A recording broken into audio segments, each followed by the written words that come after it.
talked, I try to keep the life part on the life part and the business part on the business part, but I have to ask this question. So how does this gay African-American black man end up working with one of the hardest gangster rappers, street rappers of all time, DMX? How does that happen? What? I am a straight out cold-hearted man. I'm responsible, I'm dependable, I'm reliable, I'm on time, I do business. Now, if you keep your eyes out of my bedroom and put your eyes in my boardroom, you'll find out how brilliant I am.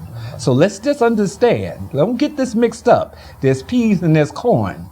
You understand? And then it's just a field of knowledge. Get to the field of knowledge. Don't try to put me in a corner. You understand? If you understand my smarts, my savvy, my charismatic personality that's going to draw and bring you some dollars and cents, don't be no fool. And X was able to well, hold on. I'm going to be very real with you. It's not that I didn't get teased at this every time we would get into a discussion, but I must say that he had an openness and he had an honesty and an appreciation for everyone's lifestyle. He could only do that, though, because you know why? You're going to give me my respect. And it's the same thing with James Mtume. I come that way with a DMX, because if a James Mtume, who I think is a brilliant, brilliant man, can teach me and love me and care for me and make me love myself. He was used to say to me, yo, dog, how you going be up here all in love with somebody you ain't loving you yet? Because if you was loving you, you wouldn't let that mislove just mistreat you. So here's the reality, Angelo. You got to fall romantically in love with you. Love you so you can teach someone how to love you a little bit better. That's what I've learned. It's a powerful lesson. Yeah, it's a long lesson. And a lesson that's still being taught to this day. I'm gonna, stay with the life theme a little bit here. And so, I mean, I guess doing... I'm sure it's difficult being a African-American gay man coming up. Is this something you always knew, or did you knew it would be an obstacle, or when did you first know? You know what, man? I think I knew that I was gay when I was like 5 or 6 years old, clearly. So you believe a person is born? You know what? Everyone's trying to. Somebody always, they're trying to figure out, where does gayness come from? I don't know where the hell it comes from. I don't think that anyone wants a lifestyle of not being accepted. So it's not something that you quest for, that you pray for. It's something that you live with, and something that you have to live with. I live with it because I love me some me. And I'm sorry if I sound as though that I'm like over the top with it. I don't carry flags in my car. I love me some me too. But the thing is that I think when you love you and you respect you, others are going to love you and respect you as well. I think when you're doubting as to where you're coming from, then I think they're doubting where you're coming from as well. So it's just real clear that I tell the story, and my story is not being told to become bragtatious or to become a vehicle of promotion of my lifestyle.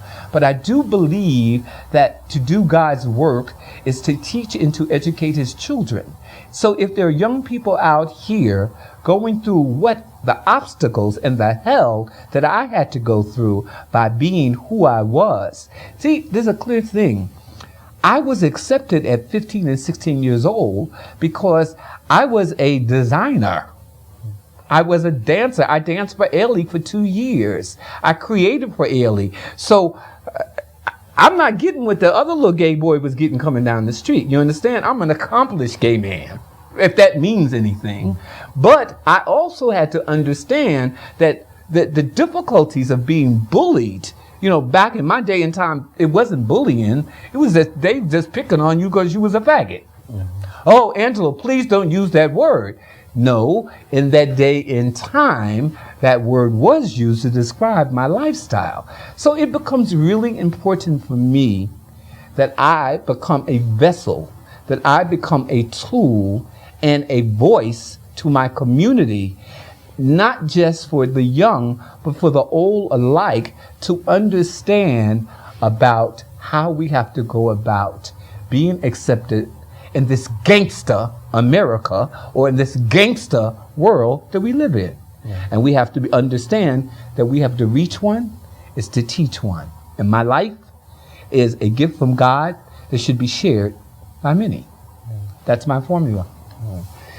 I'm gonna say this topic long, but it's clearly a big part of your life. So Yeah, it is. I'm gonna keep it 100 and try to lighten it up a bit. Okay. You know? All right. So obviously, if I see a fly girl walking down the street, you know, I might holler at her, say a few words. In your lifestyle, and also being Angelo Ellerbee, you know, well known in the industry. If you see somebody, like, how does that start? Is it the same, or are you more careful? Are you more aware? Or how does that go down? I am so very, very careful because I am Angelo Ellerbee, and I'm very careful because I've built a reputation, and I don't want anyone trying to come back and no. So I stick within my age. I clearly understand how one has to go approach someone. I am a very much a loner in my own right. I am not going to get involved in situations that's going to take away from my creativity or my livelihood. So I married Angelo at about 18 years old, and I understood the importance of my God, who is the salvation of my life, and I lived through that way. Are there people in my life? No, there's no one in my life. Would I like for someone to be in my life? Unconditionally, I would.